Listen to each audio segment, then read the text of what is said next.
கிறிஸ்துக்குள் அன்பான சகோதர சகோதரிகளே, உங்கள் யாவரையும் நம்முடைய வாக்கியத்தினுடைய நாமத்தினாலும் நம்முடைய ஆண்டவர் இயேசு கிறிஸ்து நாமத்தினாலும் உங்களுக்கு கிருபையும் சமாதானமும் உண்டாவதாக என்று வாழ்த்தி வரவேற்கிறேன்.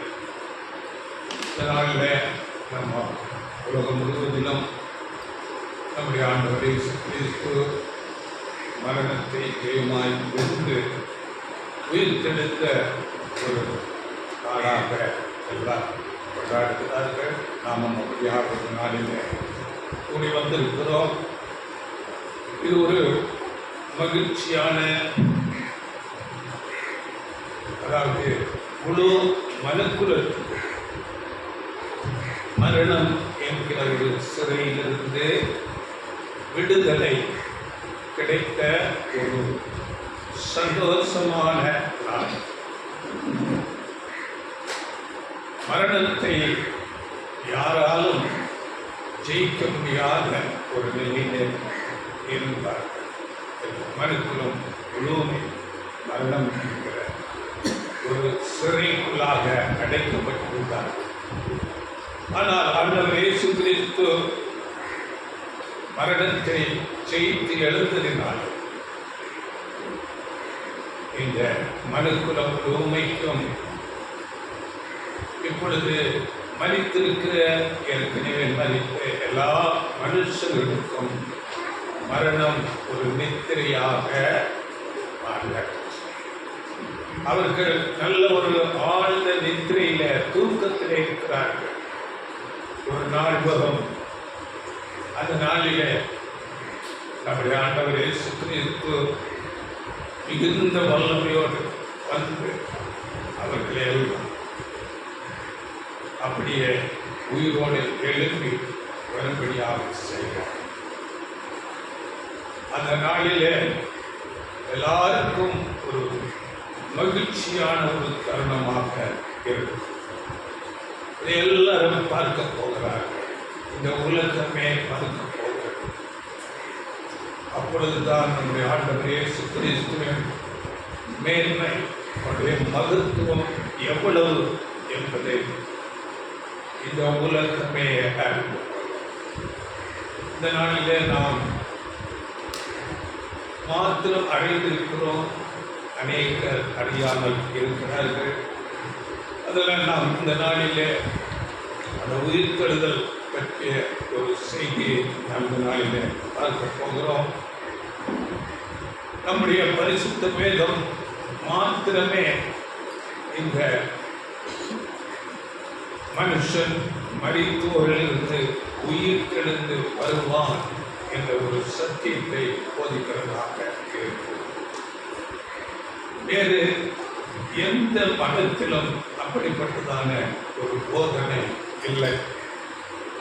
இந்த சத்தியம் எவ்வளவு முக்கியமானது என்றால், நம்முடைய ஆண்டவர் இயேசு கிறிஸ்துவின் ஈடு பலி, அந்த மீட்கும் பொருள், அவருடைய மரணம் எவ்வளவு இந்த மனுக்குலத்துக்கு முக்கியமோ, அப்படியே இந்த உயிர்த்தெழுதல் என்கிற ஒரு சத்தியம் இந்த மனுக்குலத்துக்கு ஒரு முக்கியமான ஒரு சத்தியமாக இருக்கிறது.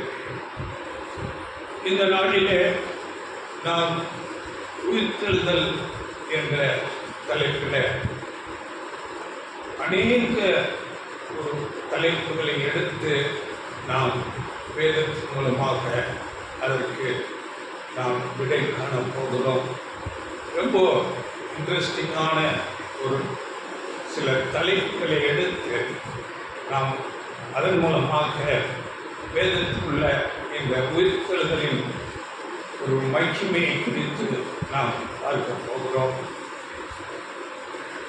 இந்த உயிர்த்தெழுதலை நாம் அடைந்து கொள்ள வேண்டும் என்றால், முதலாவது மரணம், மரித்த பிறகு மனிதனுக்கு என்ன ஆகிறது என்பது குறித்து கூட முதலாவது நாம் அறிந்து கொள்ள வேண்டியதாக இருக்கிறது.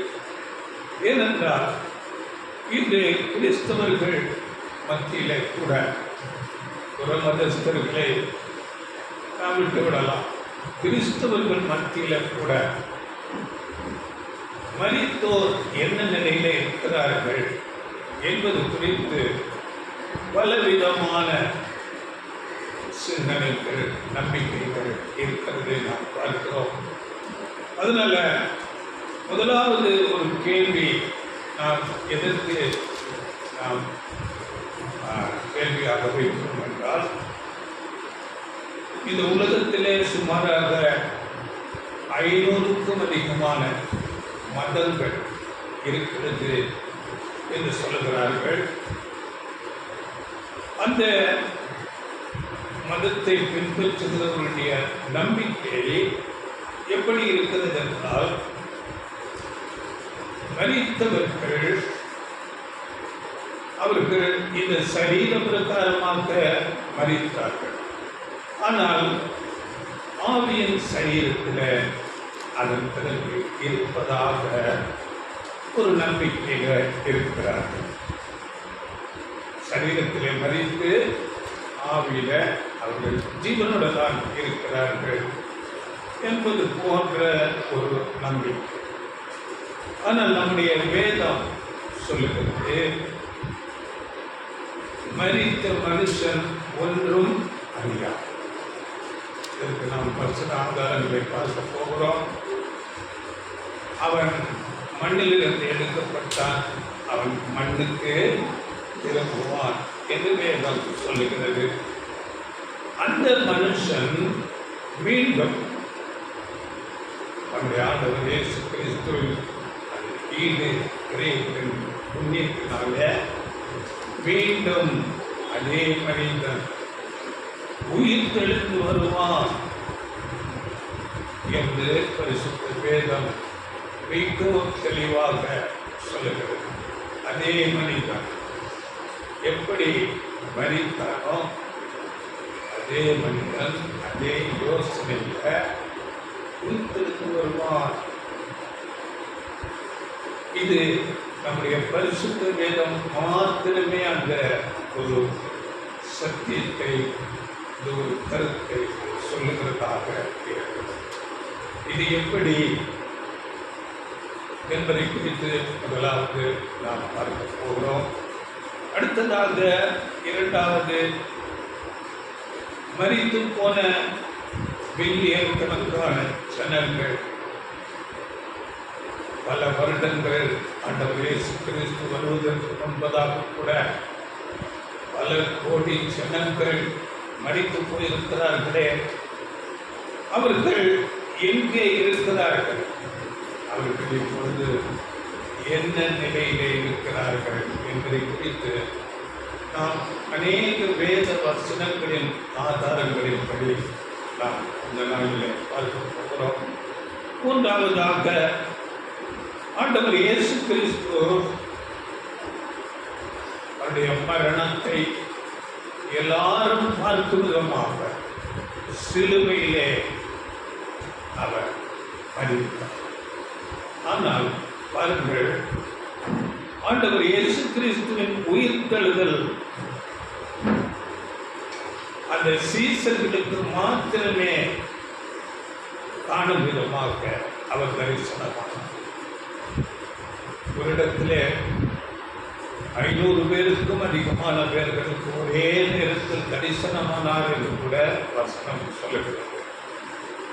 ஏன் மற்றவர்களுக்கு, எல்லா மனுஷருக்கும் அவர் தம்மை ஜீவனுடையவராக காண்பிக்கவில்லை என்பதை குறித்து கூட இந்த நாளிலே நாம் வேதாதாரங்களுடன் பார்க்க போகிறோம். நான்காவதாக ஒரு தலைப்பு என்னவென்றால், மரித்தோரின் உயிர்த்தெழுதல். மரித்து போயிருக்கிறார்களே ஜனங்கள், இவர்களுடைய உயிர்த்தெழுதல் எப்போ நடக்கும்? அது எப்படி இருக்கும்? அந்த உயிர்த்தெழுதலில் உள்ள வகைகள், பிரிவுகள் என்ன என்பதை குறித்து கூட நாம் பார்க்க போகிறோம். அடுத்ததாக ஐந்தாவதாக ஒரு தலைப்பு என்னவென்றால், தீமை செய்து பழகின இந்த உலக மக்கள் உயிர்த்தெழுந்து வரும்போது அந்த தேவனுடைய ராஜ்யத்திலே எப்படி தீமை செய்யாமல் இருப்பார்கள், அந்த தேவனுடைய ராஜ்யத்திலே எப்படி தீமைகள் இல்லாமல் இருக்கும் என்பது குறித்து கூட நாம் பார்க்க போகிறோம். அப்படியே அடுத்த ஒரு தலைப்பு, அதாவது எல்லாரும் மரித்த எல்லா சின்னங்களும் உயிர்த்தெழுந்து இந்த பூமியில வரும்போது அவர்கள் ஜீவிப்பதற்கு இந்த இடம் போதுமானதாக இருக்குமா, இந்த உலகத்திலே அதற்குள்ள இடம் இருக்கிறதா, அவர்களுக்கு வேண்டிய ஆகாரங்கள், தண்ணீர், மற்ற அவர்கள் தேவைகள் எல்லாம் இங்கே இருக்குமா என்பது குறித்து கூட நம்ம பார்க்க போகிறோம். அடுத்ததாக இன்னொரு தலைப்பு கூட, இப்படிப்பட்ட தேவனுடைய ஒரு உன்னதமான ரட்சிப்பின் திட்டம் ஏன் இவைகள் நிறைவேறுவதற்கு அதிக காலம் கடந்து கொண்டே இருக்கிறது, அதிக நாட்கள் நாம் பார்க்கிறோம். நாம் சிறு பிள்ளைகளாக இருந்தோம், வளர்ந்தோம், ஒன்றும் மாற்றம் இல்லை. ஆனால் தேவனுடைய தெய்வீக திட்டம் ஒவ்வொன்றும் அதினது காலத்திலே மிகவும் நேர்த்தியாக நடந்தேறிக்கொண்டே இருக்கிறது. இதை நாம் வேதத்தை கருத்தாக ஆராய்ந்து பார்க்கும்போது நாம் அறிந்து கொள்ள முடியும். இது ஏன் இப்படியாக தாமதமாகிறது என்பதை குறித்து கூட நாம் வேதத்தின் மூலமாக பார்க்க போகிறோம். அடுத்ததாக எட்டாவதாக, இப்பொழுது இருக்கிற இந்த தீமையான உலகத்தில் நாம் தீமைகளை சகித்து நீதியை விரும்பி தேவனுடைய நாமத்துக்காக, அவருக்கு சாட்சியாக, அவருக்கு பிரியமாக நாம் ஒரு தியாக வாழ்க்கை வாழ்ந்தால் அது நமக்கு ஒரு பெரிய ஆசீர்வாதத்துக்கு நேராக நடத்துகிறதாக இருக்கும். அவர் நம்மை அங்கீகரித்து நம்மை பாராட்டுவார். அப்படிப்பட்ட ஒரு ஆசீர்வாதத்தை கூட கடைசியாக நாம் பார்த்து முடித்துக் கொள்ளப் போகிறோம். இப்படியாக இந்த நாளில் 8 தலைப்புகளின் கீழில் இந்த செய்தியை நாம் பார்க்க போகிறோம். இதற்கு நாம் இந்த ஒரு பாகம் போதாது, அது 2 பாகமாக நாம் பார்க்கலாம். இன்றைக்கு சில காரியங்களை நாம் பார்க்க போகிறோம். அடுத்த ஞாயிற்றுக்கிழமையில் தேவக்கிழமை இருந்தால் நாம் இன்னும் மீதமுள்ள எல்லாவற்றையும் பார்க்கலாம். அதனால் முதலாவதாக, இந்த உலகத்தில் 500க்கும் அதிகமான மதங்கள் இருக்கிறதே, அவைகள் எல்லாம் பலவிதமான சிந்தனைகளை, பலவிதமான நம்பிக்கைகளை போதித்துக் கொண்டு இருக்கின்றன. நம்முடைய பரிசுத்த வேதம் மாத்திரம் மரித்த மனுஷன் அப்படியே உயிர்த்தெழுந்து வருவான் என்பதை சொல்லுகிறது. அதை நாம் எப்படி நம்புவது, அது சரிதான் என்று நாம் எப்படி உணர்ந்து கொள்ள முடியும், இதை குறித்து நாம் பார்க்க போகிறோம். முதலாவதாக, மற்ற சில மதங்கள், நம்ம கிறிஸ்தவ மார்க்கம் உலகத்தில் ஒரு 31% இருக்கிறதாக சொல்கிறார். அதற்கு அடுத்ததாக இஸ்லாம் மதம் இருக்கிறது. அதற்கு அடுத்து புத்த மதம், இந்து மதம், இப்படியாக வருகிறது. இதனால நமக்கு அடுத்த நிலையில் இருக்கிற இஸ்லாம் மதம் இந்த மரித்தோரை குறித்து என்ன ஒரு அவர்கள் கருத்துடையவர்களாக இருக்கிறார்கள் என்று நாம் பார்க்கும்போது அங்கே என்ன சொல்கிறார்கள் என்றால், அவர்கள் அல்லாஹ் என்று சொல்லுகிறார்கள். அல்லாஹ் அநேக ஆத்துமாக்களை படைத்து சரீரங்களை கொடுத்து இந்த பூமியில அல்லாஹ்வை கனப்படுத்துகிறார்களா, இல்லாவிட்டால் கனப்படுத்தாமல் இருக்கிறார்களா என்று சோதிக்கிறார். எல்லா மனுஷனையும் பூமியில வைத்து அல்லாஹ்வை கனப்படுத்துகிறார்களா என்று சோதிக்கிறார். இப்படி அல்லாஹ்வை மகிமைப்படுத்தாத கனப்படுத்தாத மனுஷர்களை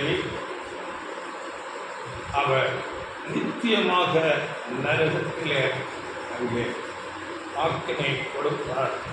நித்தியமான நெருப்பிலே அங்கே பாதிப்பார்.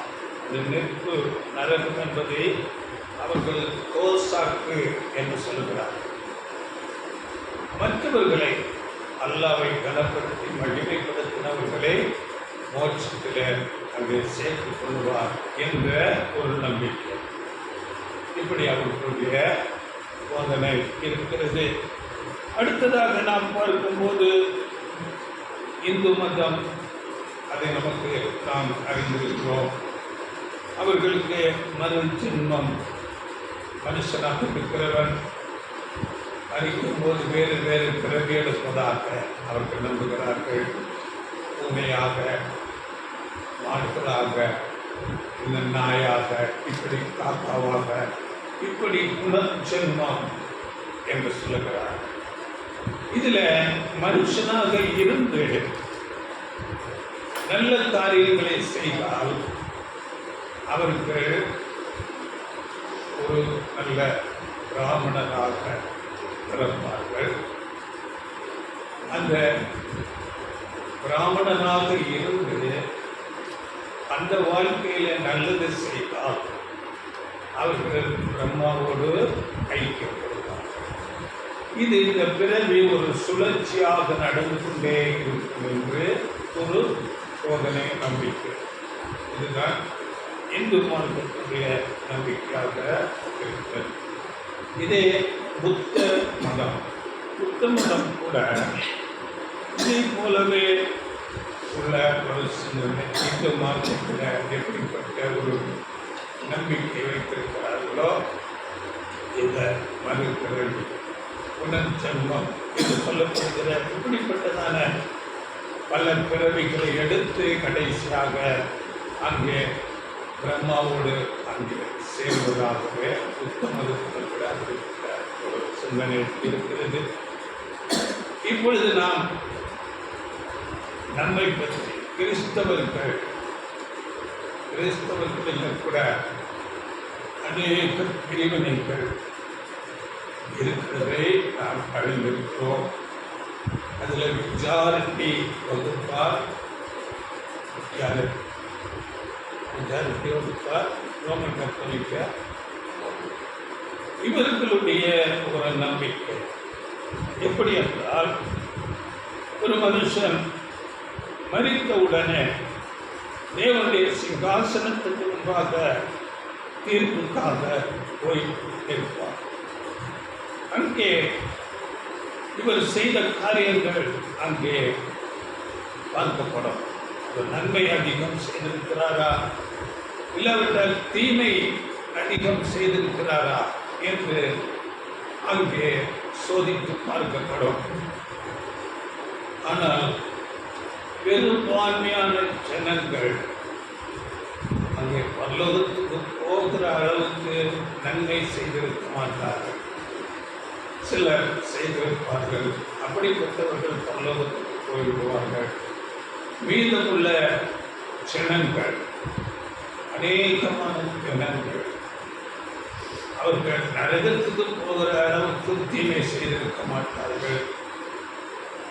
அப்படிப்பட்ட ஜனங்களை இந்த பரலோகத்துக்கும் நரகத்துக்கும் இடையில உத்தரிக்கும் ஸ்தலம் என்று சொல்லப்படுகிற ஒரு இடத்துல அவர்கள் இருப்பார்கள்.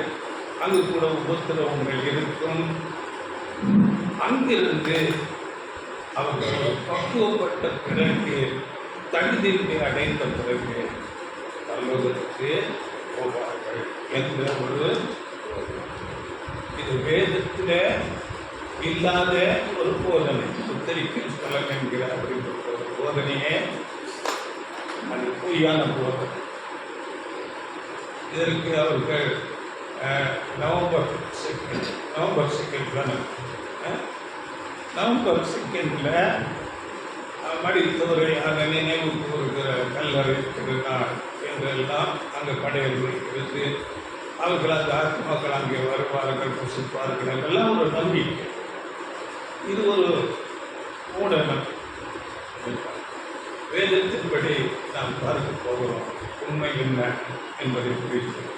இப்படிப்பட்ட ஒரு பலவிதமான நம்பிக்கை அவர்களுக்கு இருக்கிறது. இந்த உத்தரிக்கிற ஸ்தலத்திலிருந்து இங்கே இருக்கிற அவர்கள் உறவினர்கள் அவர்களுக்காக சில நல்ல காரியங்களை செய்து அதன் பிறகு அவர்கள் அங்கிருந்து தகுதியான பிறகு போவதாக இப்படிப்பட்ட நம்பிக்கைகள். இது மெஜாரிட்டி ரோமன் கத்தோலிக்க சபையாகிய ஜனங்களுடைய நம்பிக்கையாக இருக்கிறது. இப்பொழுது அடுத்தது புரொட்டஸ்டன்ட் வகுப்பார், அது ஒரு பிரிவு இருக்கிறது.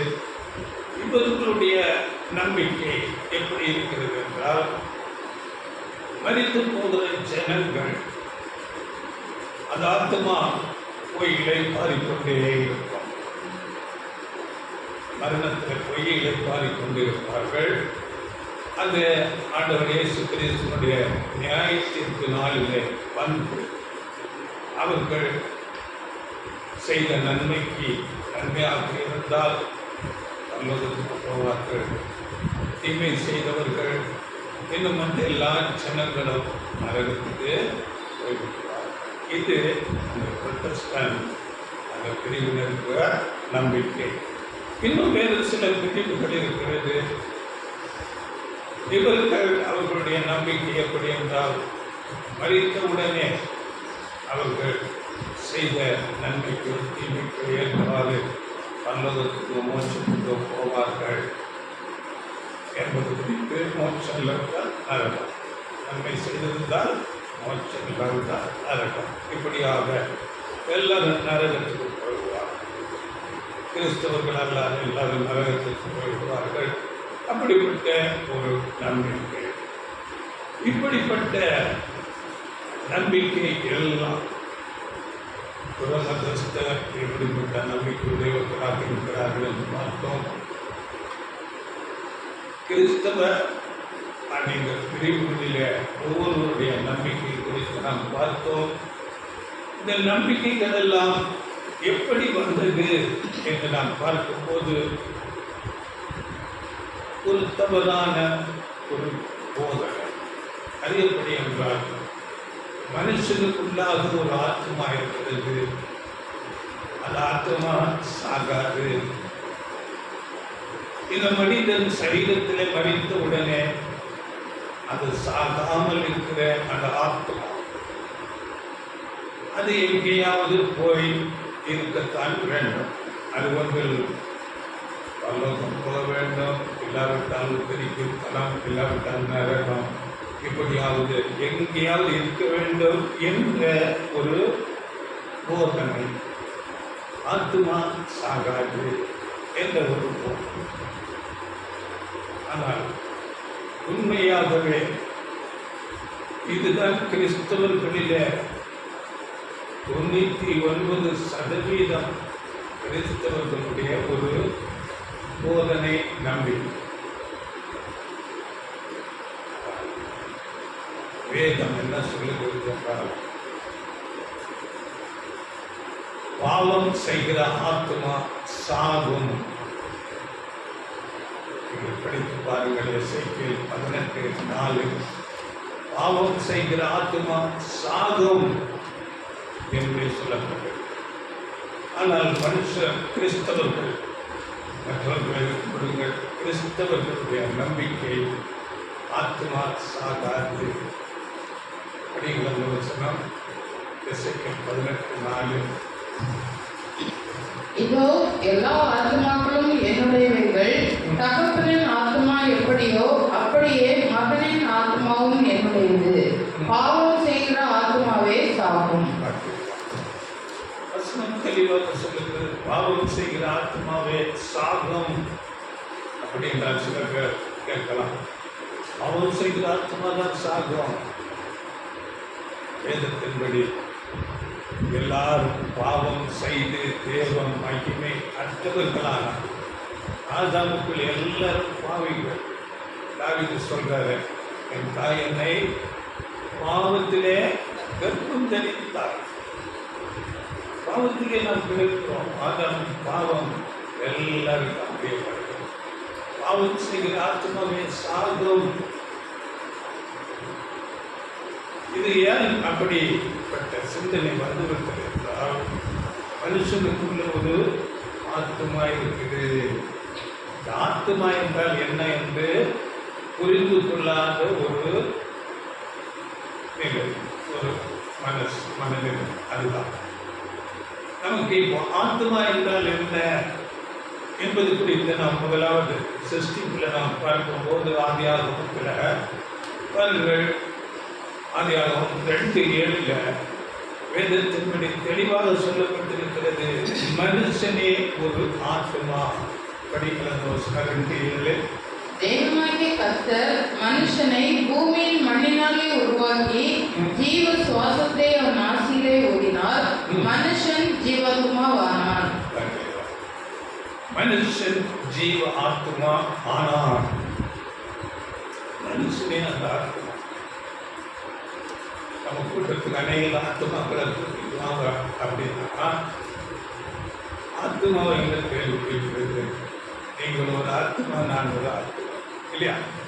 ஆத்மாக்கள் என்றால் நீங்கள் ஒவ்வொரு இண்டிவிஜுவல் ஒரு ஆத்மா. வேதத்திலே இதற்கு அநேக வசனங்கள் இருக்கிறது.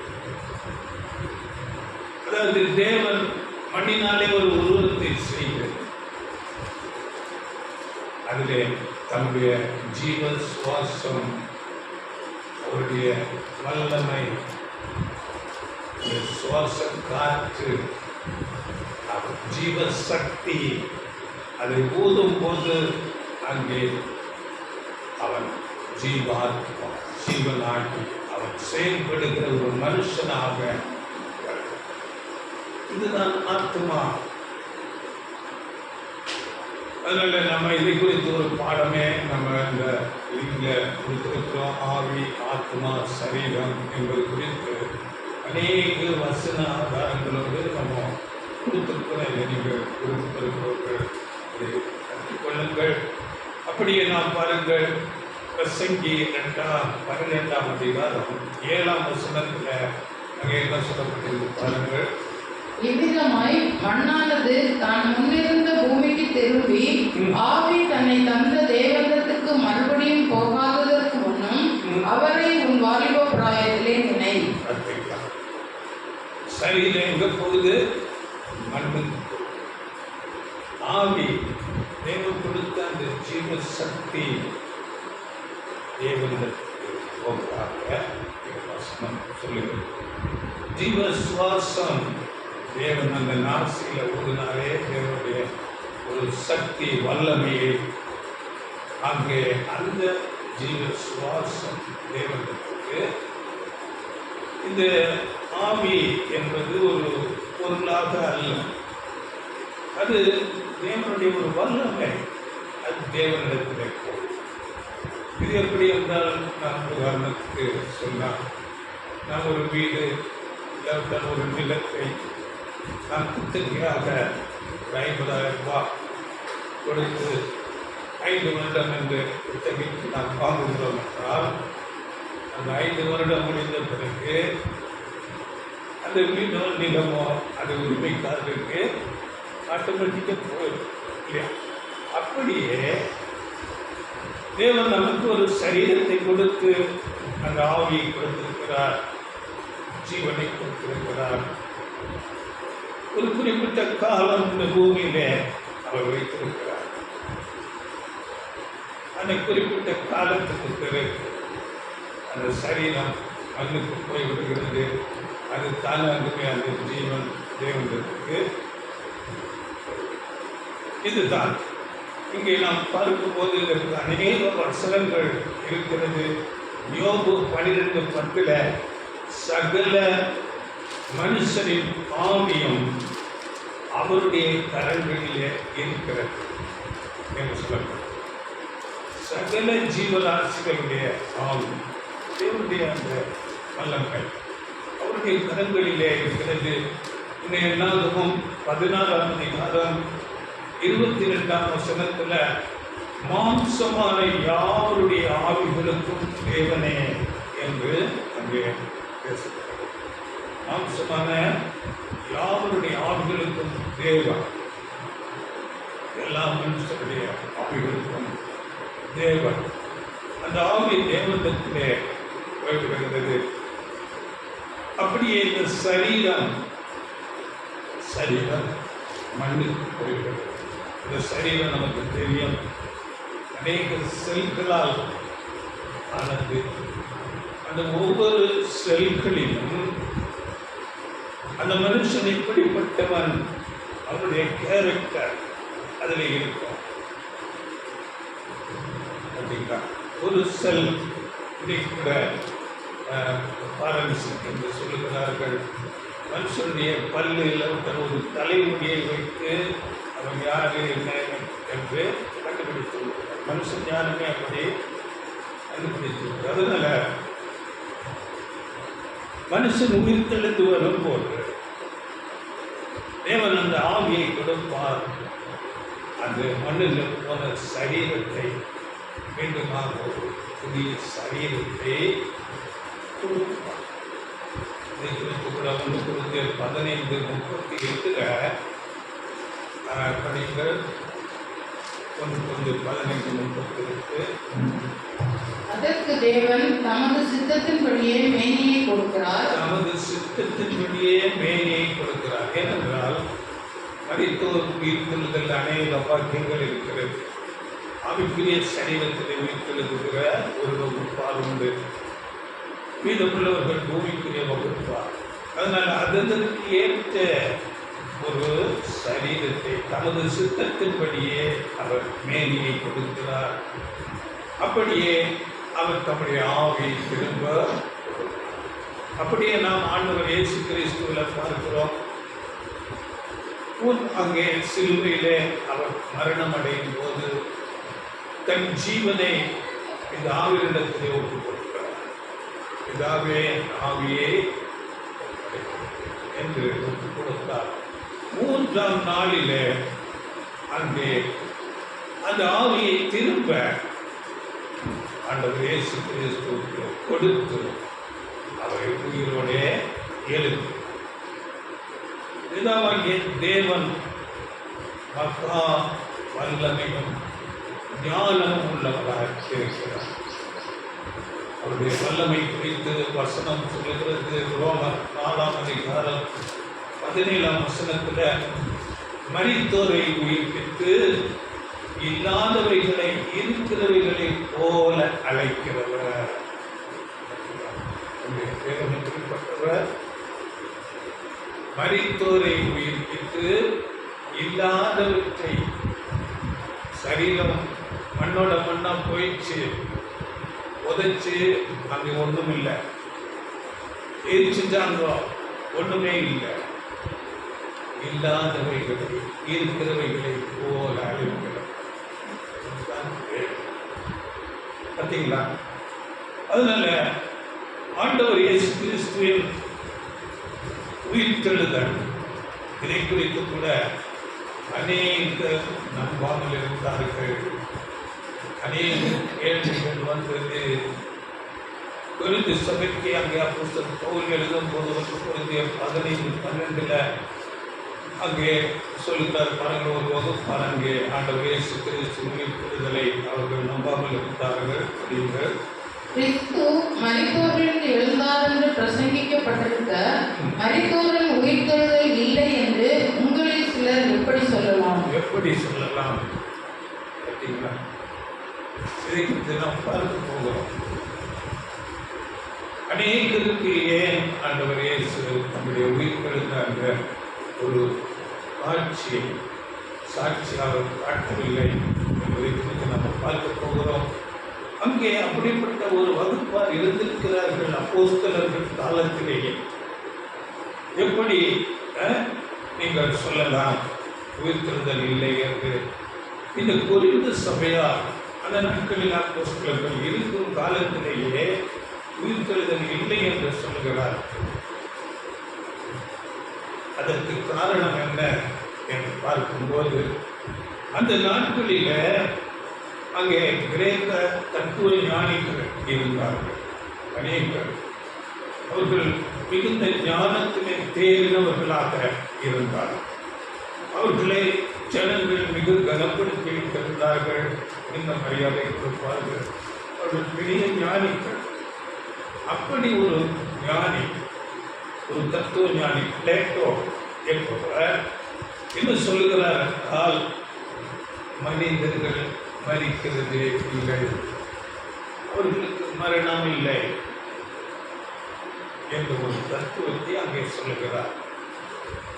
அதை அவர்கள் நம்பிக்கொண்டு மனுஷன் சரீரத்திலே மரித்தாலும் ஆவியில ஜீவனோட இருக்கிறான் என்று, அதுதான் இன்னைக்கு கூட சிலர் சொல்லுவார்கள், ஆத்மா சாந்தி அடையட்டும். பொதுவாகவே மனுஷனுடைய நம்பிக்கை என்னவென்றால், மனுஷன் மரித்த பிறகு சில ஒரு துர்மரணங்கள், விபத்திலேயோ இல்லாவிட்டால் சூசைட் பண்ணி இப்படிப்பட்ட துர்மரணங்கள் நடந்தால் அந்த ஆத்மா எங்கேயும் இளைப்பாறுதல் இல்லாமல் சுற்றி கொண்டே இருக்கும் என்ற ஒரு எல்லாரிடத்திலும் இருக்கிறது. அதனால ஆத்மா சாந்தி அடையட்டும் என்று சொல்லி இன்னைக்கு கூட அநேகர் சொல்லுவார்கள். இப்போ அப்போஸ்தலன் பவுல் அவர் சவுலாக இருந்த காலத்துல அப்படிப்பட்ட இந்த ஞானிகளுடைய ஞானத்தை நம்பி இருந்ததாக கூட சிலர் சொல்லுகிறார்கள். ஏனென்றால்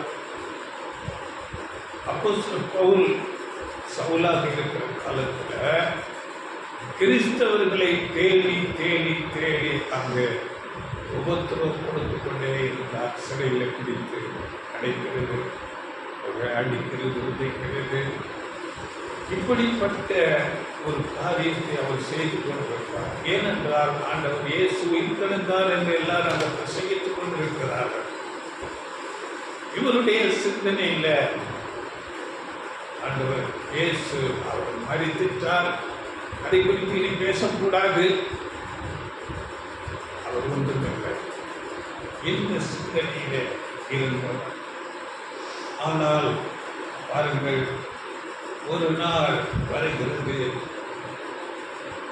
அவரை சுற்றி ஒரு ஒளி வந்து அவரை அப்படியே நடந்து போனவர் அப்படியே கீழே விழும்படியாக அந்த ஒளி நிமித்தம் அவருடைய கண்கள் குருடாக்கப்பட்டது. அவர் கீழே விழுந்து விட்டார். அங்கே ஒரு சத்தம் கேட்கிறது, சவுலே சவுலே ஏன் என்னை துன்பப்படுத்துகிறாய்? படித்து பாருங்கள், அப்போஸ்தலர் 9ஆம் அதிகாரத்தில் இருக்கிறது. அங்கே சவுலே சவுலே நீ ஏன் என்னை துன்பப்படுத்துகிறாய்? அங்கே நம்முடைய ஆண்டவர் இயேசு கிறிஸ்துவின் குரல். அங்கே சவுல் கேட்கிறார், நீ யார்? நீ யார்?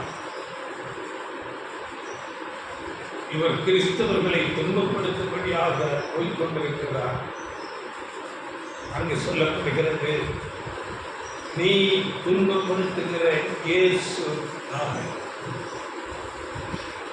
முள்ளில் உதைக்கிறது உனக்கு வழி நான். முள்ளுல எட்டி எட்டி உதச்சா யாருக்கு வலி? முள்ளுக்கா? முள்ளில் உதைக்கிறது உனக்கு கடினமா, பயந்து நடுங்கி திகைத்து போகும் அந்த சாவு. ஆண்டவரே, நான் என்ன செய்ய வேண்டும்? அப்படிங்களா? அந்த வசனம் எடுத்தீங்களா? அப்படிங்க. அவன் நடுங்கி திகைத்து, ஆண்டவரே, நான் என்ன செய்ய சித்தமாயிருக்கிறீர் என்றான். அதற்கு கர்த்தர், நீ எழுந்து பட்டணத்துக்குள்ளே போ, நீ செய்ய வேண்டியது அங்கே உனக்கு சொல்லப்படும் என்றார். 6ஆம் வசனம். அப்படியாக 3 நாட்கள் கண்ணத்தில அந்த 3 நாட்கள் ஆண்டவர் இயேசு எல்லா சத்தியங்களையும் போதிக்கிறார். அவர் பின்னாடி அப்போஸ்தலர் நடவடிக்கைகள் எழுதும்போது அந்த இயேசுவை நான் தரிசித்தேன் என்று எழுதுகிறார். அப்படி எல்லா சத்தியத்தை தெரிந்து கொண்டு அந்த 3 நாளைக்கு அப்புறம் உடனே ஆண்டவர் இயேசு கிறிஸ்து உயிர்த்தெழுந்தார் என்று அங்கே பிரசங்கிக்கப்படுகிறார். அந்த சவுல் பவுலாக மாறினார். பாருங்கள், அப்போஸ்தலர் 17ஆம் அதிகாரத்தில் அங்கே அத்தனை பட்டணத்தார் மத்தியில் அந்த மாஸ் மேடையில் ஏறி நின்று இந்த உயிர்த்தெழுதலை பற்றியே பேசுகிறார். அப்போஸ்தலர் 17:30-31. அறியாமல் உள்ள காலங்களை தேவன் காணாதவர் போல் இருந்தார். இப்பொழுதோ மனம் திரும்ப வேண்டும் என்று எங்கும் உள்ள மனுஷர் எல்லாருக்கும் கட்டளையிடுகிறார். மேலும் ஒரு நாளை குறித்திருக்கிறார்.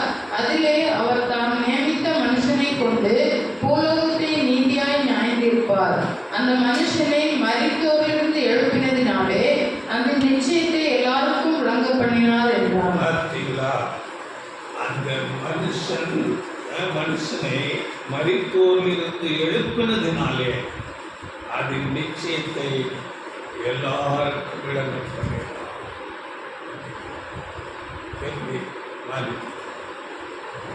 மரித்தோரின் உயிர்த்தெழுதல் பற்றி பேசுகிறார். இப்படி அவர் பேசும்போது அதை கேட்ட சிலர் விசுவாசித்தார்கள். அங்கே விசுவாசித்தார்கள், அவர் போய்விட்டார். இப்போ நாம் பார்க்கும்போது ஒரு மனுஷன் மரித்தால் கல்லறையில் புதைக்கிறாங்கோ, இல்லாவிட்டால் நெருப்பில் எரித்து சாம்பலாக்கிறாங்கோ. சரி, எல்லாம் போச்சு, மண்ணோடு மண்ணாயிடுச்சு. அது எப்படி வரும் திருப்பி? என்ன பல வருடம் ஆயிடுச்சு. என்னோட அப்பா, என்னோட அம்மா, என்னோட அண்ணா எல்லாம் இறந்துட்டாங்க. உங்களுக்கு அருமையானவர்களை நீங்கள் இழந்திருப்பீர்கள். எப்படி வருவாங்கோ? எப்படி வருவாங்க? இதற்கு பதில் கொடுக்கிறார் 1 கொரிந்தியர் 15ஆம் அதிகாரம் 36ஆம் வசனம். 1 கொரிந்தியர். புத்திமனே, நீ விதைக்கிற விதை செத்தாலுடைய உயிர்க்க மாட்டாதே. புத்தியினே பார்த்தீங்களா? சவுல் பவுலாக மாறினதற்கு புத்தியினேங்கிறார். நீ விதைக்கிற விதை செத்தால் ஒழிய எப்படி வரும்?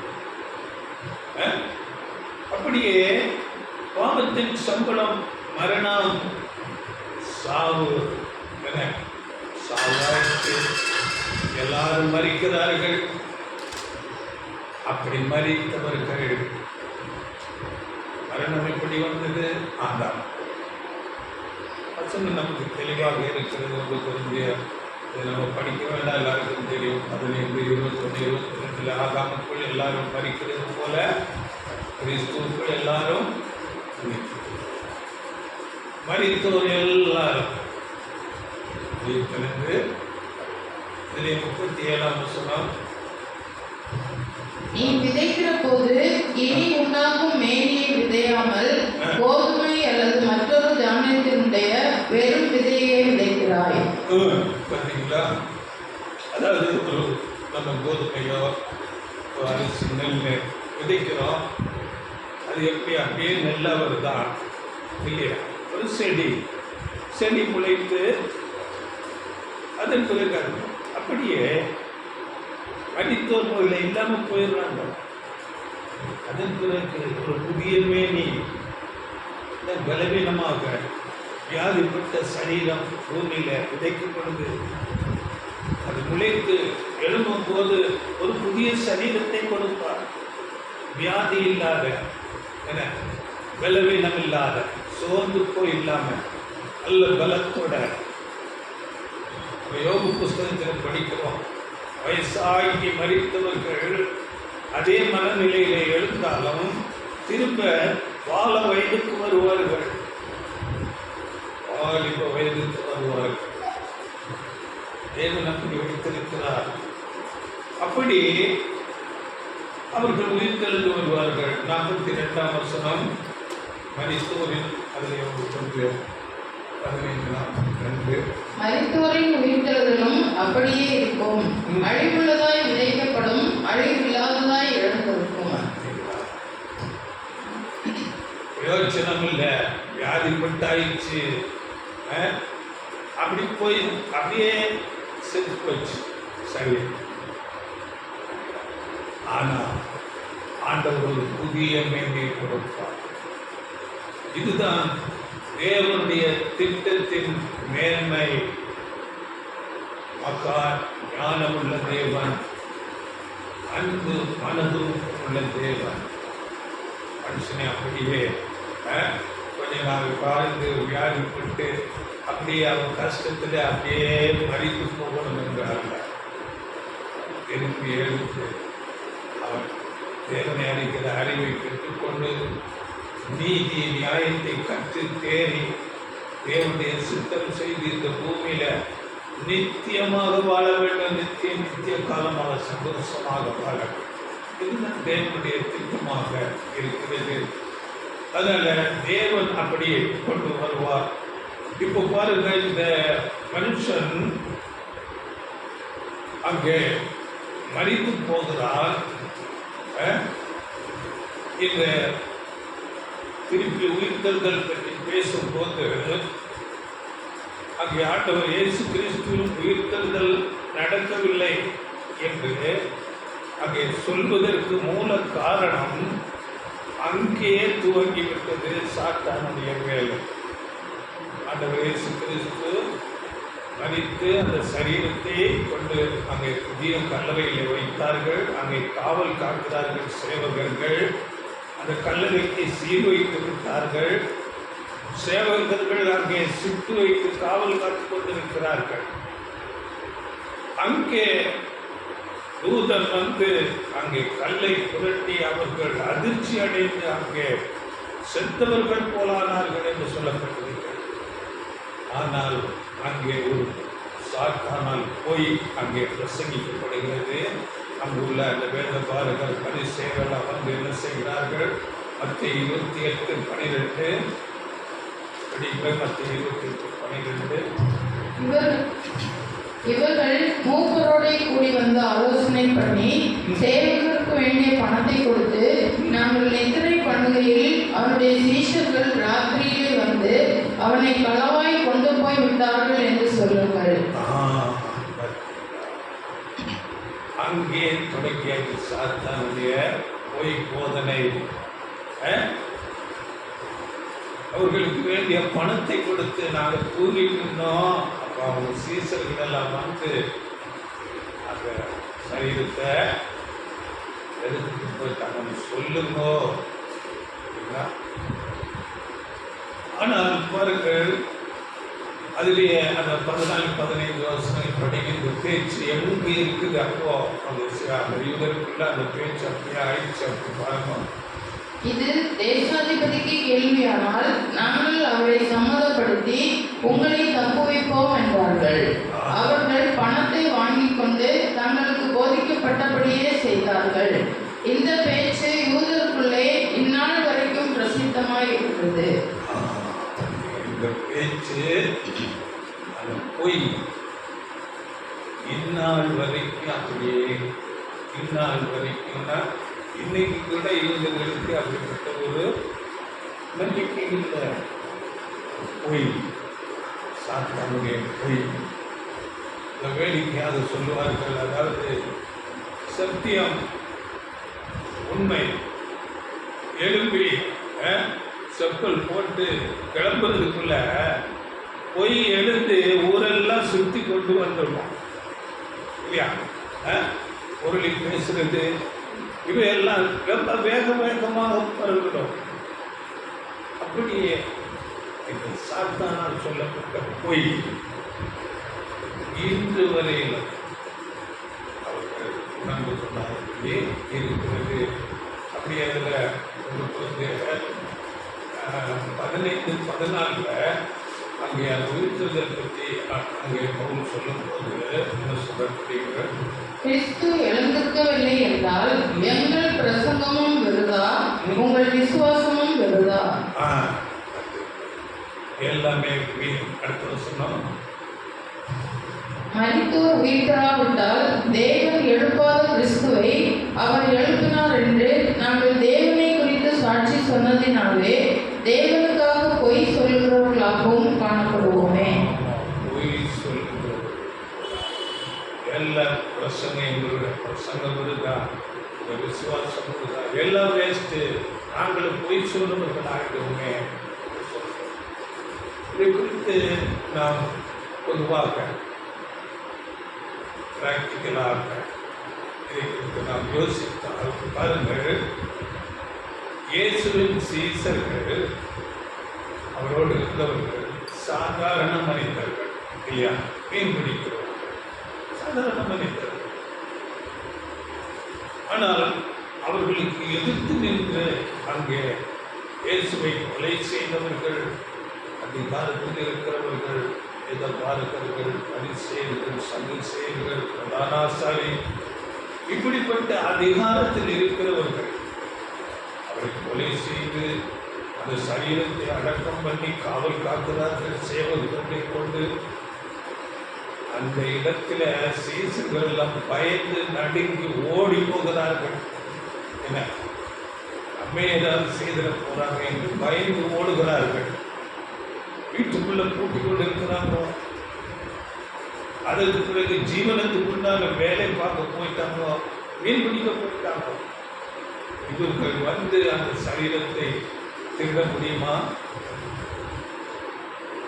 உண்மையாகவே ஆண்டவர் இயேசு உயிர் தெழுந்து அவர்களுக்கு அந்த காட்சியை கொடுக்கும் போது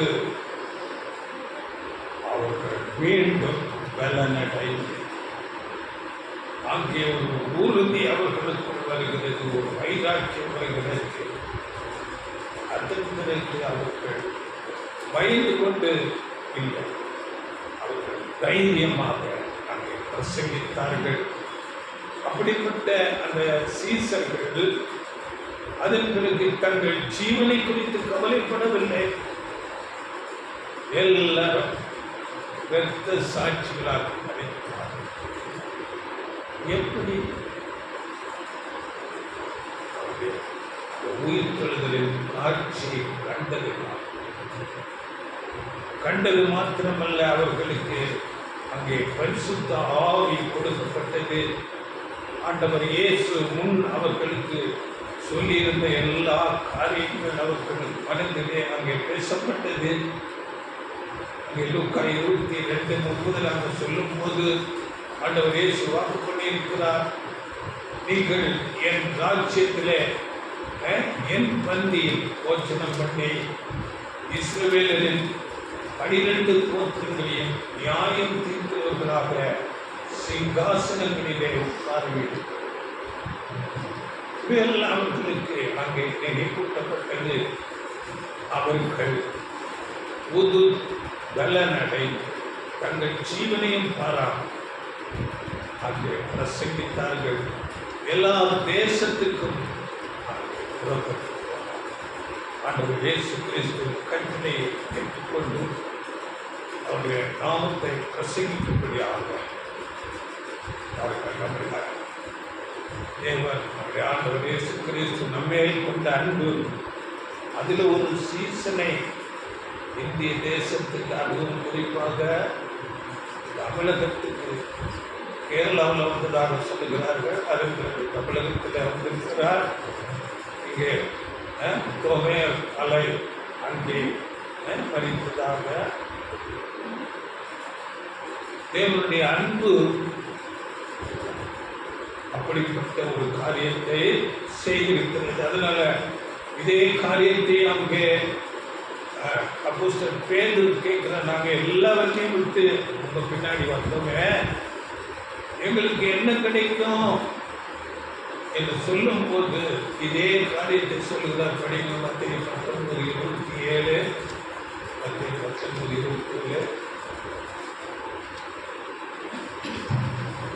அப்பொழுது பேதுரு அவரை நோக்கி, இதோ நாங்கள் எல்லாவற்றையும் விட்டு உம்மை பின்பற்றினோமே, எங்களுக்கு என்ன கிடைக்கும் என்றான். அதற்கு இயேசு, மறுஜென்ம காலத்திலே மனுஷகுமாரன் தம்முடைய மகிமையுள்ள சிங்காசனத்தின் மேல் வீற்றிருக்கும் போது என்னை பின்பற்றின நீங்களும் இஸ்ரவேலின் 12 கோத்திரங்களையும் நியாயம் தீர்க்கிறவர்களாக 12 சிங்காசனங்களின் மேல் வீற்றிருப்பீர்கள் என்று மெய்யாக உங்களுக்கு சொல்கிறேன். இப்படிப்பட்ட நம்பிக்கைகள் அவருக்கு அப்படியே இது பலனை கொடுத்து எல்லாரும் சாட்சியாக அப்படியே இன்றைக்கு நமக்கு பிரசங்கிக்கப்படுகிறது. ஒரு அநீதி நிறைந்த இந்த உலகத்தில் அதிகாரத்தில் இருக்கிறவர்கள் இல்லாவிட்டால் பணம் படைத்தவர்கள் நமக்கு எதிராக இருக்கலாம். ஆனால் நாம் அவைகளுக்கு பயப்படாமல் தைரியமாக அவருக்கு சாட்சியாக நீதியாக வாழ்ந்தார். அது சீசர்களுக்கு சொல்லப்பட்ட வாக்குத்தத்தம் ஆசீர்வாதங்கள் நமக்கும் பலிக்கிறதாக அது அப்போஸ்தலர்கள் மூலமாக நமக்கு திருப்பி ஞாபகப்படுத்தப்படுகிறது. படிகள் 1 Corinthians 15:58, 15:58. ஆகையால் எனக்கு பிரியமான சகோதரரே, கர்த்தருக்குள் நீங்கள் படுகிற பிரயாசம் விருதாவா இராதென்று அறிந்து நீங்கள் உறுதிப்பட்டவர்களாயும் அசையாதவர்களாயும் கர்த்தருடைய கிரியையிலே எப்பொழுதும் பெருகிறவர்களாயும் இருப்பீர்களாக. ஆமாம், உறுதிப்பட்டவர்கள். பிரயாசம் விருதாவாக இருக்காது. உறுதிப்பட்டவர்களா நீங்கள் உறுதிப்பட்டவர்களாகவும் அசையாதவர்களாகவும் பெருகுங்கள். நாமத்துக்காக நாம் செய்கிற பாடுகள் பிரயாசங்கள் ஒன்றும் வீண் போகாது. அதனால ஆண்டவர் இயேசு கிறிஸ்து உயிர்த்தெழுந்தார். இதற்கு சாட்சியை நாம் எல்லாரும் இன்றைக்கு அதை பேசிக்கொண்டிருக்கிறோம். நாம் எல்லாரும் அவருடைய நாமத்துக்கு நிமித்தம் கூடி வந்திருக்கிறோம் என்றால் அதுவே பெரிய சாட்சி. எனக்கு தெரிந்து ஆண்டவர் இயேசு கிறிஸ்து உயிர்த்தெழுந்தார். வேதம் அந்த சத்தியத்தை மிகவும் தெளிவாக பேசுகிறது. ஆண்டவர் இயேசு உயிர்த்தெழாவிட்டால் அதன் பிறகு அந்த நாமத்தை குறித்து பேசியிருக்கவே மாட்டார்கள். சீசர்கள் எல்லாம் அவங்க வேலைகளுக்கு போய்விட்டார்கள். உயிர்த்தெழுந்த காட்சியை பார்த்து அவர்கள் உலகம் முழுவதும் சொல்லிக்க தொடங்கினார்கள். 2வது காரியம் சீக்கிரத்தை முடிக்க போகிறேன். அதாவது இந்த மரித்து போன பில்லியன் கணக்கான மக்கள் எங்கே இருக்கிறார்கள், என்ன நிலையில இருக்கிறார்கள் என்று நாம் பார்க்கும்போது இங்கே பரிசுத்த வேதம் சொல்கிறது எல்லாரும் மரண நித்திரையிலே இருக்கிறார். இங்கே இந்த பூமியில்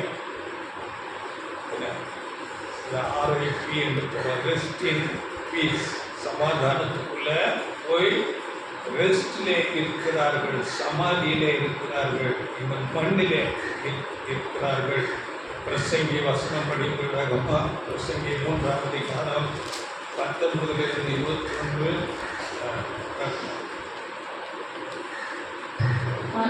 அனுப்புதற்கு சம்பவிக்கிறது, மிருகங்களுக்கும் சம்பவிக்கும், அவர்களுக்கும் இவைகளுக்கும் ஏக சம்பவம் உண்டு.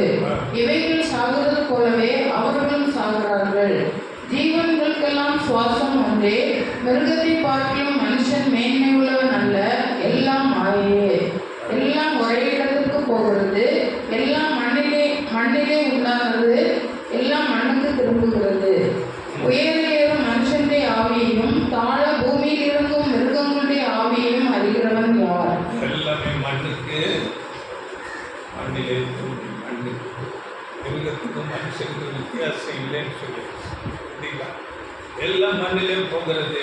மண்ணிலிருந்து உண்டாக்கப்பட்டவன் மண்ணே. அப்படியே பிரசங்கி 9ஆம் அதிகாரம் 4, 5, 6 படிக்கலாம். இதற்கு நீங்களாய் இருக்கிறவன் யார்? உயிரோடு இருக்கிற அனைவரிடத்திலும் நம்பிக்கை உண்டு. செத்த சிங்கத்தை பார்க்கிலும் உயிருள்ள நாயை வாசி. சிங்கம் எவ்வளோ நல்லவ, அவர் பார்க்க ராஜா. செத்து போயிட்டுன்னா உயிரோடு இருக்கிற நாயை விட ரொம்ப மோசம். அவ்வளோதான். செத்து போனால் ஒன்றும் இல்லை, மண்ணுக்கு போயிட வேண்டியதான்.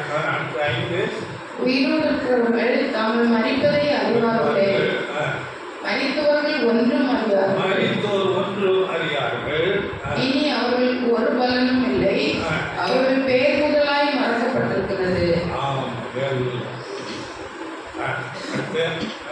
அவர்கள் சிநேகமும் அவர்கள் பகையும் அவர்கள் பொறாமையும் எல்லாம் ஒழிந்து போயிட்டு. எல்லாம் போயிடுச்சு. அதாவது இன்னைக்கு கூட பொதுவாக எல்லாருக்கும் ஒரு நம்பிக்கை இருக்குது. தாத்தா பாட்டி போட்டோ வீட்டில் வச்சுருப்பாங்க. தாத்தா கிட்ட சொல்லிட்டு போ, பாட்டிக்கு தாத்தா பாட்டி ஆசீர்வாதம் வாங்கிட்டு போங்க சொல்கிறாங்களா? பார்த்தீங்களா, நமக்கு ஒரு ஃப்ரெண்டு இருக்கிறாரு, இந்த டேட்டுக்கு ஒரு வருங்க, அங்கே ஃபோட்டோ வச்சுங்க, ஒரு ரூமில் அங்கே போய் பார்ப்பாங்க. வராமல் வருவார், இந்த டேட்டில் இங்கே வருவார். நம்பிக்கை. மரித்தோர் ஒன்றும் அறியார், அங்கே மரண நித்திரையில இருக்கிறார்கள். அப்படியே பாருங்க, நீதிமான்கள் கூட, எல்லாருமே நீதிமான்கள் கூட குறித்து சொல்லும் போது தானியேலை எடுத்துக்கொள்ளுங்கள். தானியேல் 12:13 தானியேலை குறித்து அங்கே சொல்லப்பட்டிருக்கிறது. தாவீதை குறித்து அப்போஸ்தலர் 2:34 தாவீது பரலோகத்துக்கு ஏறி போகவில்லை, மண்ணிலே இங்கே இருக்கிறாரு. படிகள் 12:13 தானியேல். நீயோ வென்றால் முடிவு வருமட்டும் போயிரு, நீ இளைப்பாறை கொண்டிருந்து நாட்களின் முடிவிலே உன் சுதந்திர விதத்துக்கு எழுந்திருப்பாய் என்றார். எல்லாரும் பரிசுத்தவான்கள், தீர்க்கதரிசிகள், சாதாரண மனிதர்கள், எல்லாம் பாவம், எல்லா மனுஷர்களும் பூமியிலே இளைப்பாறை கொண்டு இருக்கிறார்கள். அப்படியே ஆபிரகாம், ஈசாக்கு, யாக்கோபு, ஏசாயா, எரேமியா எல்லாம் பெரிய தீர்க்கதரிசிகள் எல்லாரும் இங்கே மண்ணில். ஏசாயா 57:1-2 படிங்கள். ஏசாயா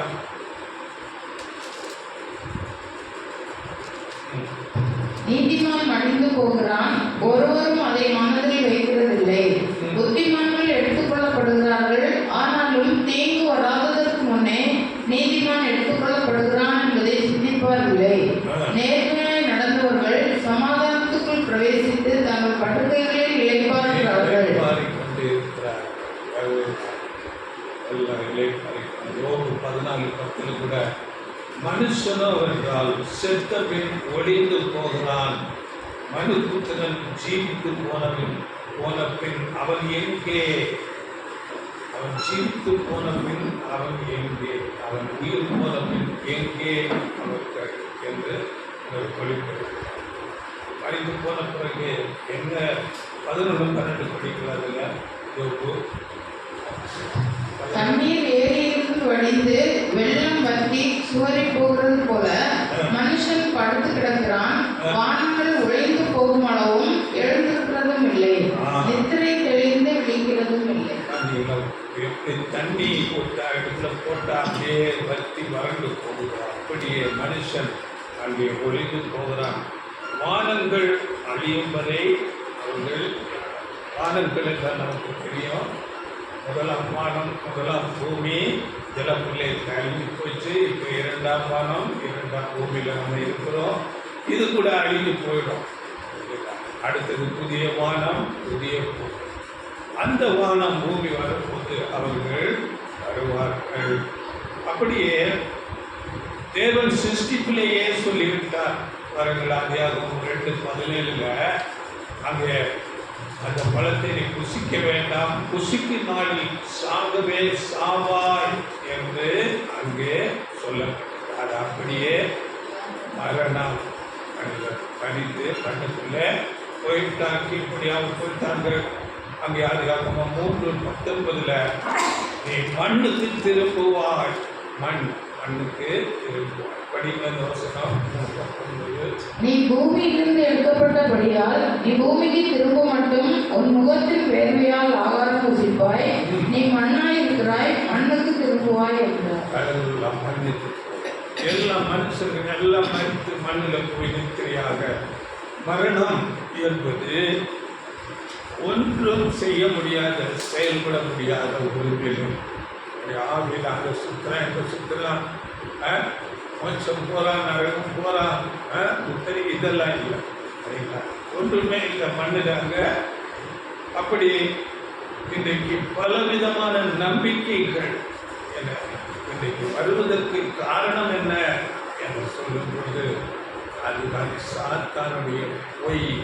அப்படிங்களா? ஆதியாகமத்தில் அதே சொல்லப்பட்டிருக்கிறது. சாத்தான் சொல்லுகிறான், ஆதியாகமம் 3:4 வசனங்கள். ஆனாலும் தோட்டத்தின் நடுவில் இருக்கிற விருட்சத்தின் கனியை குறித்து தேவன் நீங்கள் சாகாதபடிக்கு அதை புசிக்கவும் அதை தொடவும் வேண்டாம் என்று சொன்னார் என்றாள். அப்பொழுது சர்ப்பம் ஸ்திரியை நோக்கி, நீங்கள் சாகவே சாவதில்லை.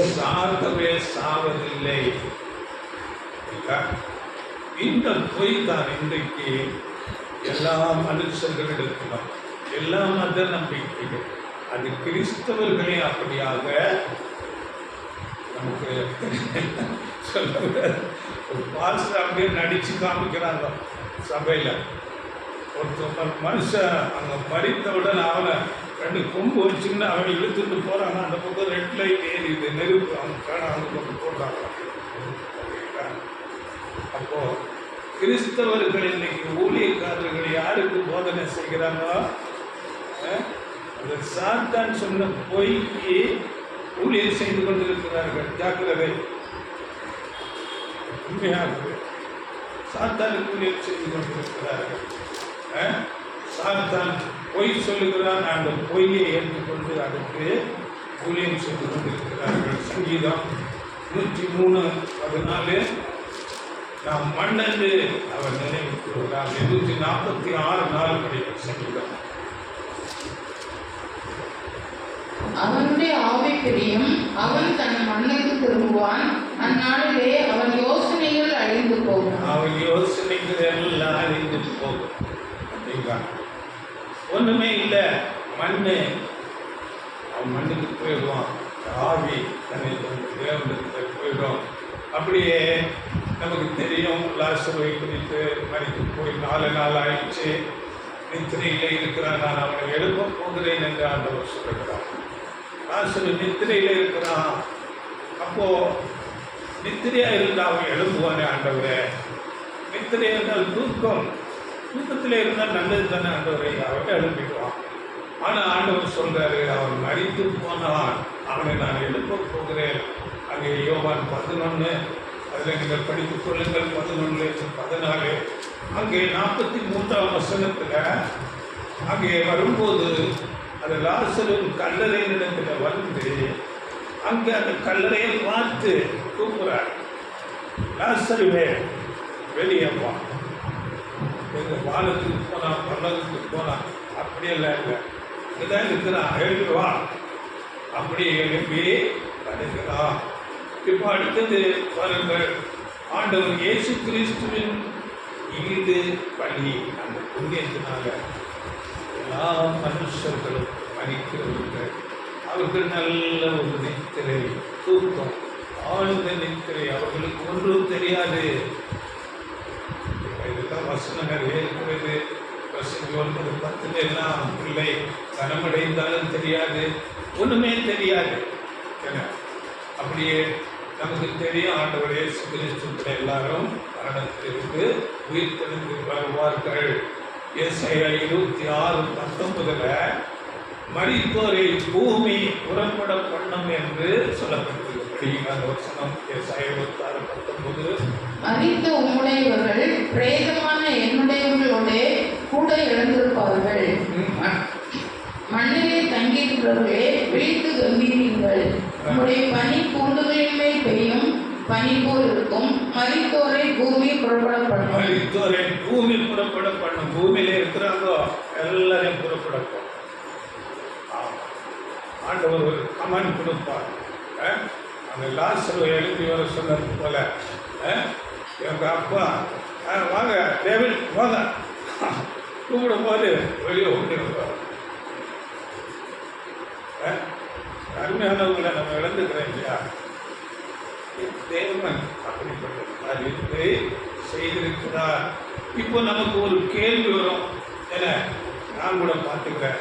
அதாவது சில பேர் மரித்து போயிருப்பாங்க, அவங்க பேரை சொல்லிட்டு பக்கத்து வீட்டில் அக்கத்தில் இவங்க தெரியும், அவங்க வீட்டில் வந்து பெரிய அந்த ஆட்டமாக இருக்கும், ஆட்டம் ஆடின்னு என்ன நான் எல்லாரும் வந்திருக்கிறேன் அவசரத்துக்கு இருப்பான். என்ன அவருக்கு பேரை சொல்லிக்கிட்டு ஆடின்னு இருப்பாங்க, நான் எல்லாராக வந்திருக்கிறேன் அப்படிங்களா? இது யாரு? இது யாரு? இதுதான் கெட்டு போன பாவத்தில் விழுந்த தூதர்கள். சாத்தான் சொன்ன பொய்ய அதை ஊர்ஜிதப்படுத்தும் விதமாக ஜனங்களை ஏமாற்றி கொண்டிருக்கிற இது குறித்து அநேக வசனங்கள் இருக்கிறது. பாவத்தில் அதிகம் 6:4 பாவத்தில் உள்ள தூதர்களை பற்றி சொல்லப்பட்டிருக்கிறது. மார்க்கில் ஆண்டவர் இயேசு சொல்றாரு பாருங்க, 5ஆம் அதிகாரத்தில் 2-8 நீங்கள் படித்துக் கொள்ளுங்கள். ஆண்டவர் இயேசு கிறிஸ்துவே அங்கே ஐடென்டிஃபை பண்ணுகிறது அந்த விழுந்து போன தூதர்கள். உண்மை இன்னார் என்று அறிவே, நீ தேவனுடைய குமாரன், காலம் வரும்னா எங்களை ஏன் உபத்திரப்படுத்த வந்தீங்க?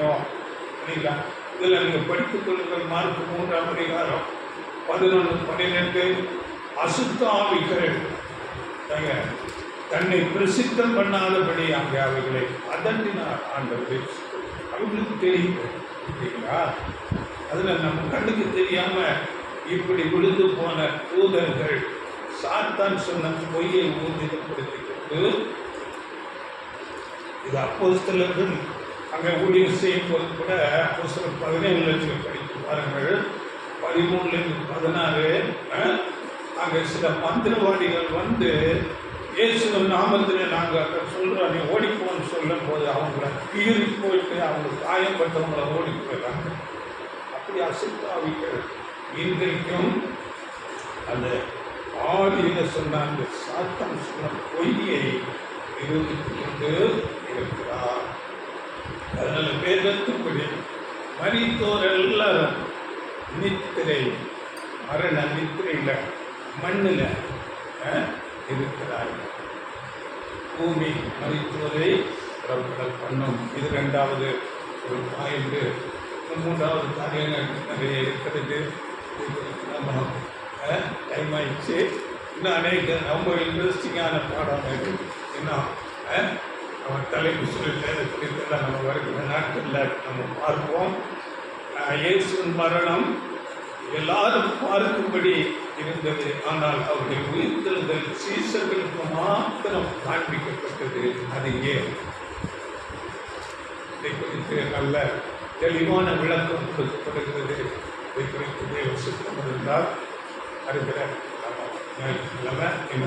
தலைப்புகளில் வார்த்தையிலே போகிறோம். அதனால் மரணத்தை குறித்து நாம் அந்த அறிந்திருக்க வேண்டும். ஆண்டவர் இயேசு கிறிஸ்து மரணத்திலிருந்து உயிர்த்தெழுந்தார். அந்த உறுதி நிச்சயம் நமக்கு வேண்டும். அதனால எல்லாருக்கும் ஒரு நம்பிக்கை. நமக்கு அருமையானவர்களை நாம் இழந்திருக்கிறோம். அவர்களெல்லாம் நாம் ஒரு நாள் பார்ப்போம் இல்லையா? எவ்வளோ பெரிய சந்தோஷம். அந்த சந்தோஷம் இந்த நாளில், இது போன்ற ஒரு நாளில் தேவன் ஆண்டவர் இயேசு கிறிஸ்து மூலமாக இந்த மனுக்குலத்துக்கு